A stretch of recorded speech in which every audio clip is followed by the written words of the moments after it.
She converts $1 million to euros to get 721,500 euros.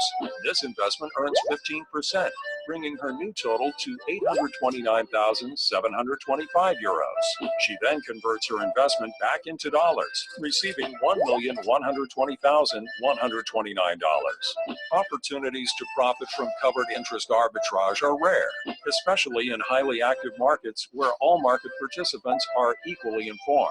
Also, the market usually brings any imbalances back to equilibrium when investors who identify such an opportunity place a flurry of trades in an attempt to make a quick, riskless profit. Their profits are typically small, and taxes and transaction costs can eliminate gains from covered interest arbitrage.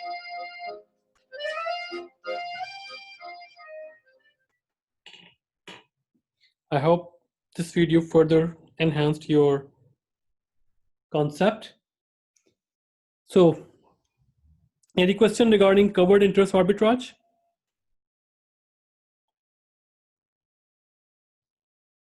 Ploy, Sipade, Nicola, David, Jackie, Ali, Camila, Carolina, Michael, Leo. Not on my side, sir.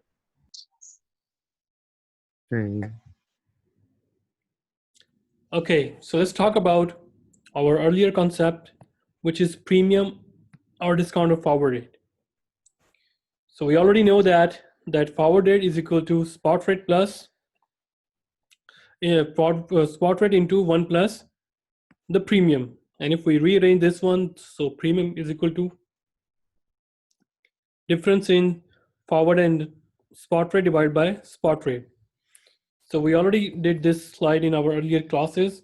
So just gonna give you this example. It's the same example.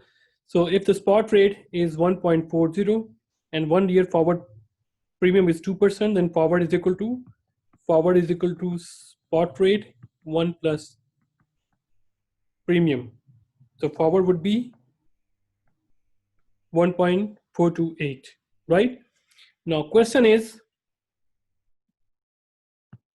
where this premium came from, or where we can find out this 2%. Today we talk about this, right? So the difference between forward and spot rate is because of the premium. If premium is higher, it means spot rate is right now lower and forward rate will be higher. If premium is lower, it means spot rate right now is higher and in future it will be lower due to this premium, right? So let's talk about this, what factor causes or how we can calculate this premium. So for calculating the premium, we use the concept, we call that interest rate parity. So in equilibrium means when every force is just at stable, which means equilibrium. So the forward rate differs from the spot rate by a sufficient amount to offset the interest rate differential between two countries. So remember, interest rate parity says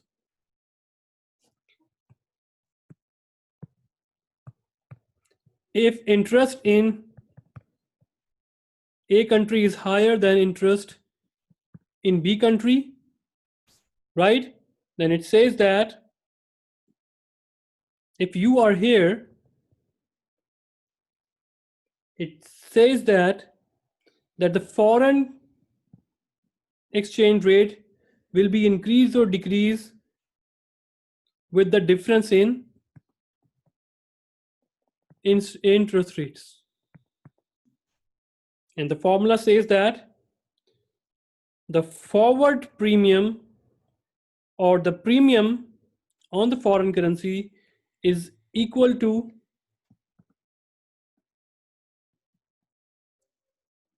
one plus home interest rate divided by one plus foreign interest rate minus 1. And if you see the mathematical property, it's just like that premium is equal to home interest minus foreign country interest. This is approximate equal to. Exact formula is this, approximate formula is this. So you see, if in your home country you are earning 5%, that is your home.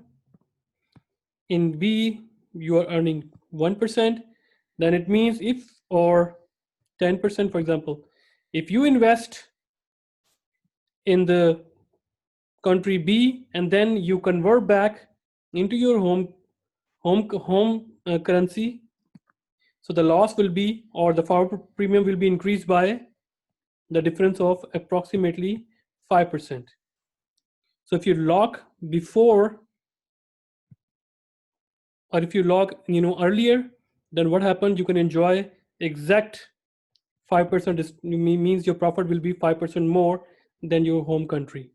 Otherwise it will be less, or it will be even more, less than 5%. So let's talk about this. Here we go.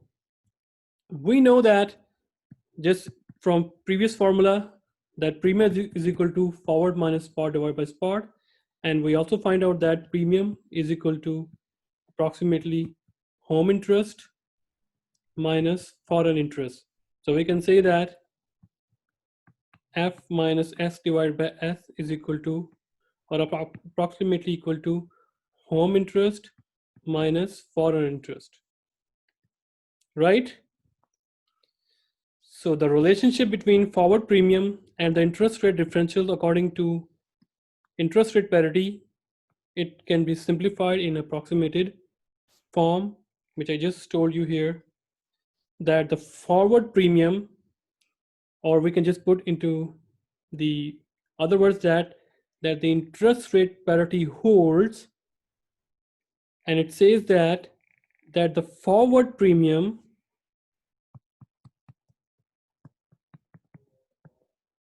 this premium is the difference between the home country interest and the foreign country interest, right? So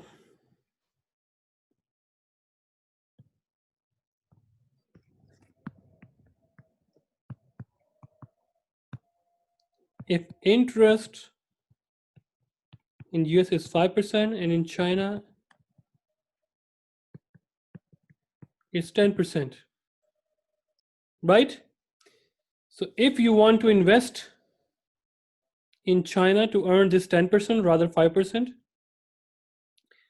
and if you want to go to take forward, then forward will be,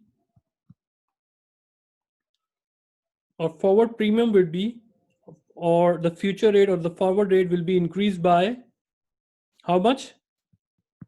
5%, which is, this is home is, let me just change the color here, home minus, so home is 5%, 10%. So forward rate would be minus 5%, right? So it means you here earn 10%. When you convert back here, currency would be depreciated, and what happened? You ended up earning closely 5%, right? So that's why when we talk about when we saw the video here, they said it's rare.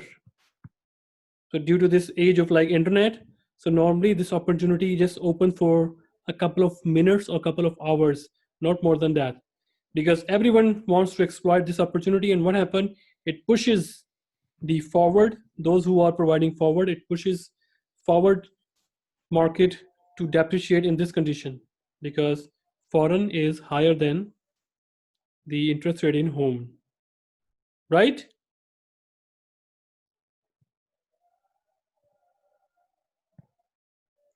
So more on interest rate parity. So interest rate parity does not imply that investors from different countries will earn the same return. Why is that? Because there are some extra costs as well. Service cost, legal cost, government restriction, or this kind of stuff.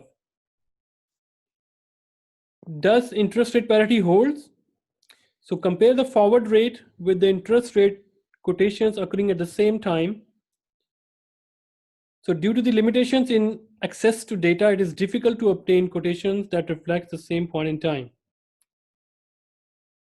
So does the interest rate parity holds? Answer is yes, but we cannot find out the data. We cannot verify the data. Why? Because the data is itself, you can say that due to subject to market condition, and we have limitations accessing the data, the accurate data, without any government influence, without any cost purposes. It's like that. So if you want to invest from US to China, it's not like that you just wake up and invest in China. You ask or you hire some kind of financial analyst. It has a cost. When you want to convert those money to here, it has a cost, right? When you again from here, when you need yuan to dollars, you also need some kind of broker or agent, and that has also a cost, right? So the market of forward also is not regulated, right? Futures are regulated, but forward are not regulated. Futures you can access through internet because it is offered by, it is already offered by Security and Exchange Commissions as well, and also the mercantile agencies. It's already on the internet, but forward is customized. So it's really hard to find out the real data, right? So that's why we see that interest rate parity, in reality, we don't see it holds, but in theoretically, it holds. And what are the reasons that it doesn't hold? Limitations in the access of data. Why? Because these are forward, and forward are customized, not regulated. If you have special relationship with the bank and bank give you some rate, so that is the rate between you and the bank. It's not the public. It's not visible, or it is not, the data is not provided to public, right? So that's why we have access to the data limitations. So interest rate parity, let's talk about this. It will further enhance your learning. Let me play it. Here we go.